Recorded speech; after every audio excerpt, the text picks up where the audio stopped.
Stop, you haven't subscribed to the channel yet. Subscribe now, we have new stories every day. Now let's go. I came home on Friday evening, thinking that after a hard week of flying, I could spend time with my lovely wife. Our three, more or less independent children live separately, and we've been married for 22 years. Maybe we could go somewhere and have a pleasant evening. My name is David Collins, a polite mechanic and chief of the arrival and departure crew working the day shift. After 25 years of working various shifts, I was glad to have some stability. My wife, Judith Collins, was a senior nurse at Central Hospital, also working the day shift, specifically in labor and delivery. We both earned good money, me a little more, thanks to the union. We comfortably belonged to the upper middle class. I drove my pickup into the garage and parked it in its usual spot, closing the gate behind me. If we were going to have a good time, it would likely be in her Lincoln Navigator. If it was a country western night, my F-250 would be ready. The night would be my wife's choice, was it always? Not that it bothered me. If Mama's happy, Papa's thrilled. I entered the kitchen from the garage and checked the mail on the kitchen table. As I sorted through it, I heard a noise upstairs followed by footsteps descending the stairs. My attractive 42-year-old wife walked into the living room wearing a short robe that always delighted me when she wore it. "Oh," she exclaimed, "you're early. I didn't expect you for another hour or so." I glanced at my watch and realized I was indeed early, but not by much. "What's going on? Where are we going?" I asked. "Well," she said, "I'm leaving. I don't know what you're doing.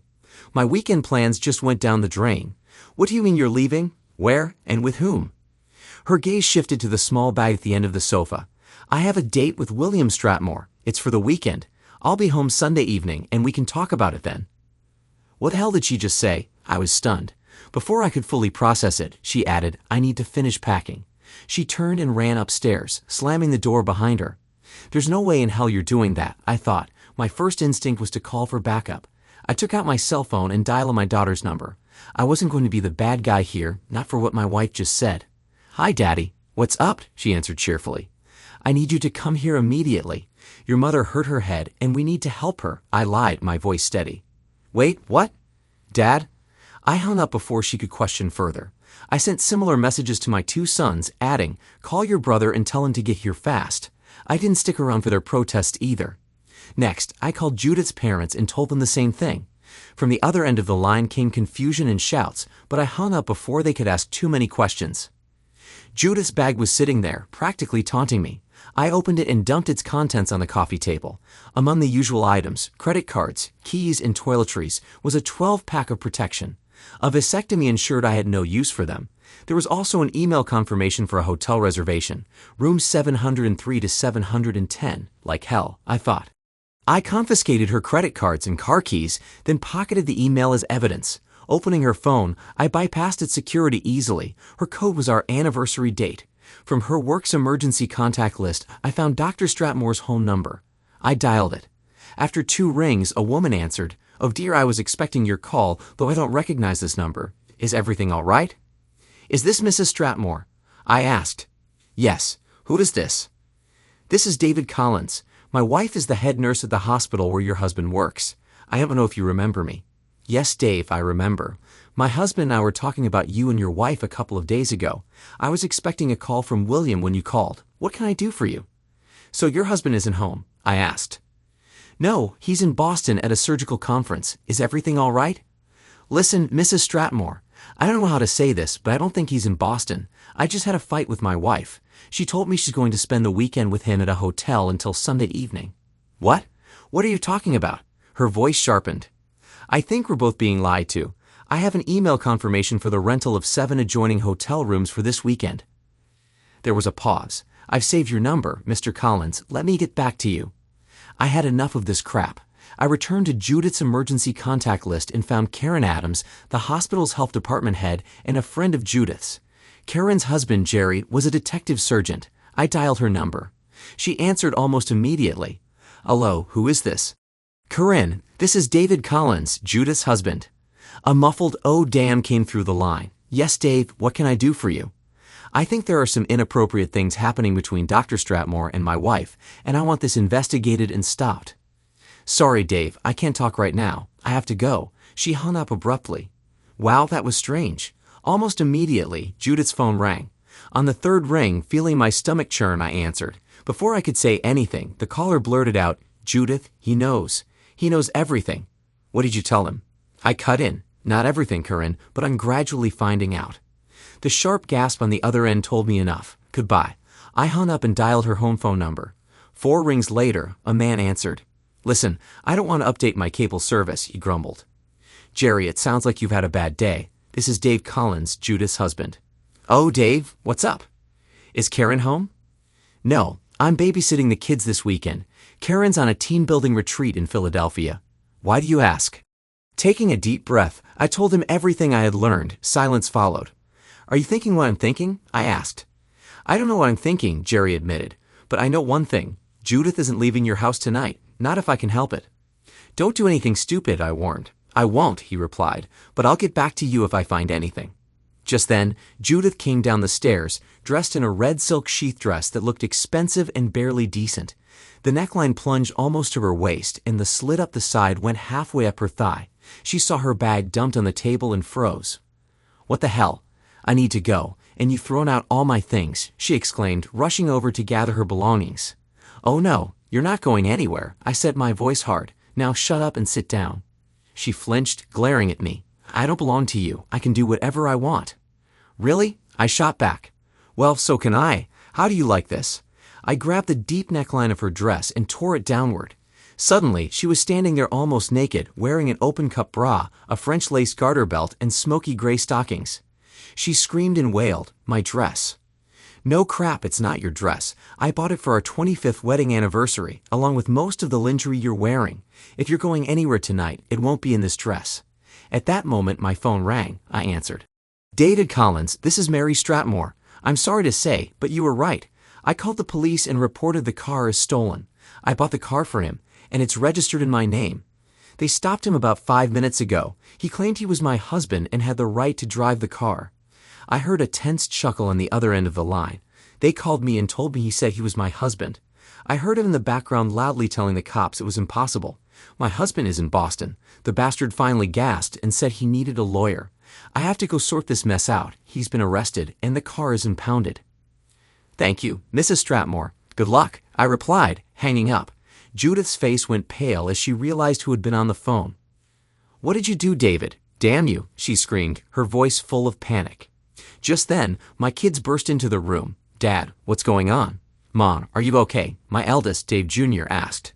Haley, my daughter, rushed to her mother. "Mom, what happened to your dress?" she asked, her voice trembling. "Your father tore it," Judith shrieked. Their glares turned to me. "What the hell, Dad?" Dave Jr. demanded. "Tell them why, Judith. Go ahead. Why do you have a 12-pack of protection in your bag? Planning to make water balloons, or what?" Judith stammered, her voice barely audible. "I don't know where they came from. They're not mine." "Oh, really? And where were you headed exactly? A sexy weekend without your husband, wasn't it?" Judith's defiance flared again. "I can do what I want. It's my body." As soon as the words left her mouth, she seemed to realize the impact of saying that in front of her children. Her voice softened. "Well, it's my business." Dave Jr. rolled his eyes, clearly disgusted, and headed to the kitchen for a drink. A few minutes later, he returned with an envelope. "Here, Dad. It's addressed to you." He handed it over, casting a disdainful look at his mother. Judith screamed, leaping from the couch, the remains of her dress falling to the floor. "Don't read it," she shouted.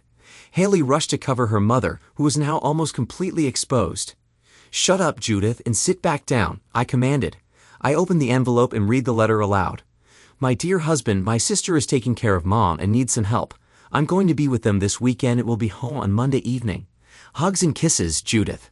The kids exchanged uncertain glances, clearly beginning to piece things together. It was obvious Judith had written the note beforehand, hoping to use it as a cover story. Her panic now was working against her. Then, as if fate had impeccable timing, the doorbell rang. Before anyone could answer, Judith's parents stormed in. Her mother was frantic. "Judith, are you all right?" she asked. Her father, red-faced with anger, roared, "What is going on here?" Judith fainted on the spot. "Hi, Mom and Dad. Welcome to Shitstorm Central," I said bitterly. "Your daughter has just managed to destroy our marriage and probably ruin her own life and career." Judith's mother and my daughter rushed to revive her, while her father stood there, his rage simmering. I filled them in on what had happened, recounting everything. The tension in the room grew colder and colder. Around this time, Judith regained consciousness and looked around in a hysterical state. She clutched at her mother, begging for help. "Help me, Mom." Her mother's face hardened. "Help? You need help? How about calling your sister for help? You were supposed to be helping her with your mother. Maybe she can return the favor." I handed Judith's father the note, then dialed her sister's number. As he read it aloud, the phone connected. "Hello, is this Dee?" I asked. "Yes, Mavis. How are you? How's Mom doing?" "Oh, she's fine," Mavis replied. "Judith has been a great help. I don't know what I'd do without her." "Can I speak to her, please?" "Oh, well, she's busy right now. How about I ask her to call you back in a bit?" Judith's mother snatched the phone from my hand and growled, "There's no need for that, you smug little brat." "Mom." Mavis's voice broke with shock. "Yes, it's me, Mavis. And you better start explaining yourself right now," she snapped. The call ended in chaos, with Mavis breaking into hysterics. Judith couldn't handle it anymore and collapsed to the floor again, sobbing. Meanwhile, my phone rang once more. It was Jerry. "David, you were right," he said. "We executed a search warrant on the hotel. You wouldn't believe what we found, minus 12 people total, including my wife. 3 male doctors, 4 female doctors, 4 nurses, another HR woman, and Judith. I'm really sorry, Dave, truly." "Me too, Jerry," I said, "but it is what it is. Thanks for letting me know." I turned to Judith, who was still sobbing on the floor. "Go upstairs, put on something decent, and get out of my house." She looked up at me, her face streaked with tears. "Please, David, don't throw me out like this," she begged. "Oh, you mean the way you destroyed our marriage? With your 'it's my body, I'll do what I want' nonsense. Don't talk to me about fairness, Judith. I've been tempted many times. I could have slept with the young waitress at the diner where I get coffee after night shifts. I could have gotten involved with the woman at the Lincoln dealership where we bought your car. Hell, even your own sister came on to me. But I didn't because I loved you, and this is how you repay me." My voice cracked as I spat out the last words. "Get out of my life, scum." Completely broken, Judith stumbled to her feet and ran upstairs, losing one of her high heels on the way. Silence fell over the living room. "Haley, my daughter, finally broke it. I'll go make sure she doesn't do anything stupid, Dad." About 30 minutes later, Judith came back downstairs, dressed in jeans and a hoodie. Her makeup was smeared, and her hair was a mess. She carried a suitcase in one hand and looked utterly defeated. My older son, Dave Jr., stopped her at the door. "Don't worry, Mom," he said, his voice dripping with sarcasm.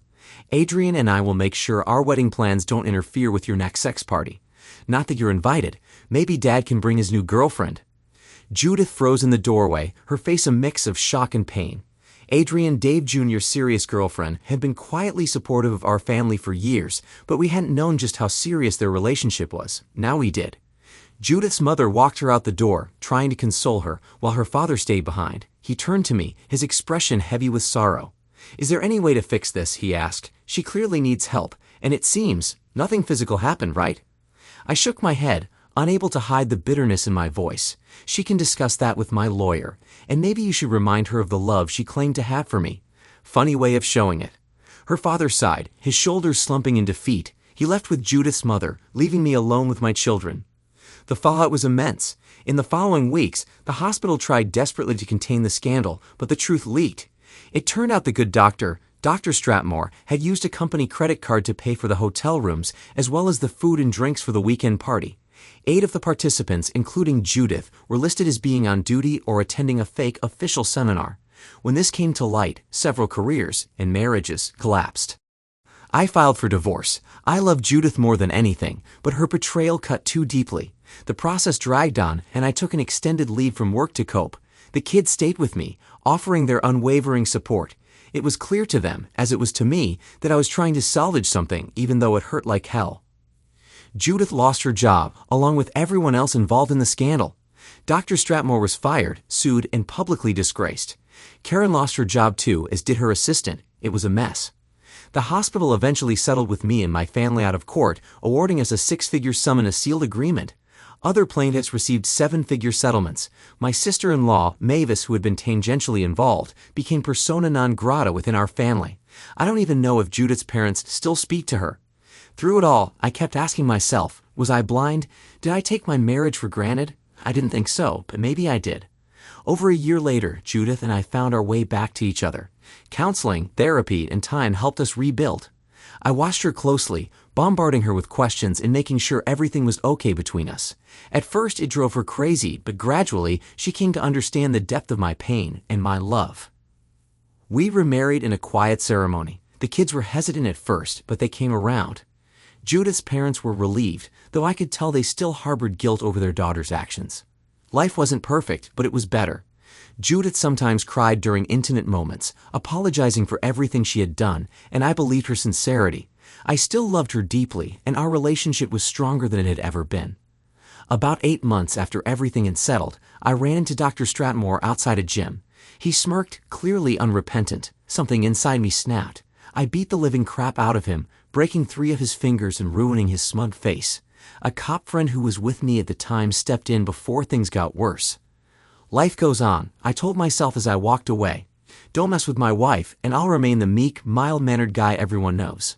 But mess with her again, never. Thanks to everyone who took the time to listen to today's stories. If you enjoyed it, please consider liking and subscribing if you haven't already. Feel free to share your thoughts on the events in the comments below. Take care.